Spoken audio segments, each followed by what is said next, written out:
In this video, I want to illustrate that the sequence of operating a calculator with scientific notation is a little bit different.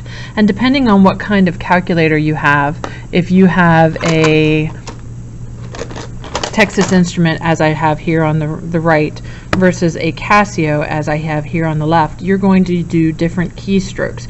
But it's important to understand that whenever you enter the number, the 5.78 times 10 to the negative 7th onto the calculator, you have to do it correctly.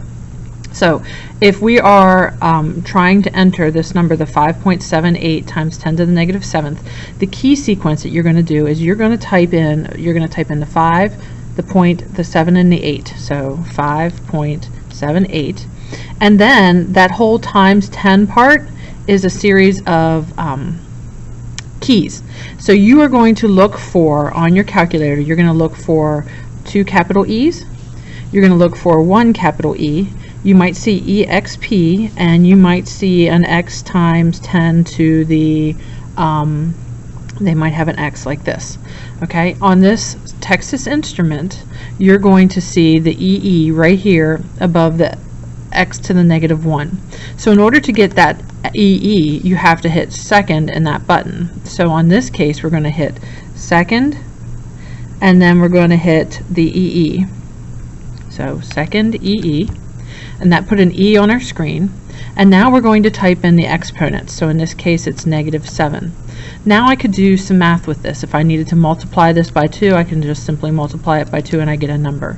Now, this calculator went ahead and put the number out of scientific notation. Let's say you don't want to count it. You don't want to count 1, 2, 3, 4, 5, 6. You don't want to say 1.156 times 10 to the negative 6th. You want the calculator to do it. If you hit second and then this button here that has sci/ENG, if you choose SCI, it put the number into scientific notation for you. And if you're reading that number, I know there's a glare, if you're reading that number, it's 1.156, and there's a little times 10 to the negative 06. So that answer would be written 1.156 times 10 to the negative 6th if you were reporting that as an answer.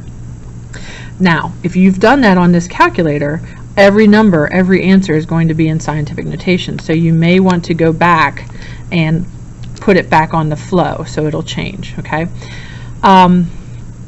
if you are using a Casio like this one, if we were typing in we were using a different number, so 5.78, and we are going to see that the key here is the times 10, so we're going to hit that, and then we're going to hit negative 7, and if we multiply it by 2 like we did the last time, we get 1.156 times 10 to the negative 6th. Now, if you are using a phone calculator, here's, I have my iPhone, okay, you have your calculator this direction, but if you have the orientation off, you have your calculator, if you tilt it to the other way, you can see what's going on there. So we can enter scientific notation here as well. So 5.78, right here is my EE. I'm going to touch the negative 7, and then I'm going to hit times 2. Nope, that didn't work. Let's try it again. 5.78 EE. There has to be a negative button somewhere that I'm not seeing. There it is, negative 7. And then I'm going to hit times 2. Now, the number came out in a long format. Let's say we want it to force into scientific notation. We're going to search. Oh, it didn't do it this time. Okay, guess you're going to have to count it. Sometimes it'll show it on scientific notation, sometimes it won't. It just depends on how much room you have on the screen. So you can use a phone calculator. You may need to switch the orientation to get the additional features. You can also use the calculators provided in class. Remember, it is second and then EE.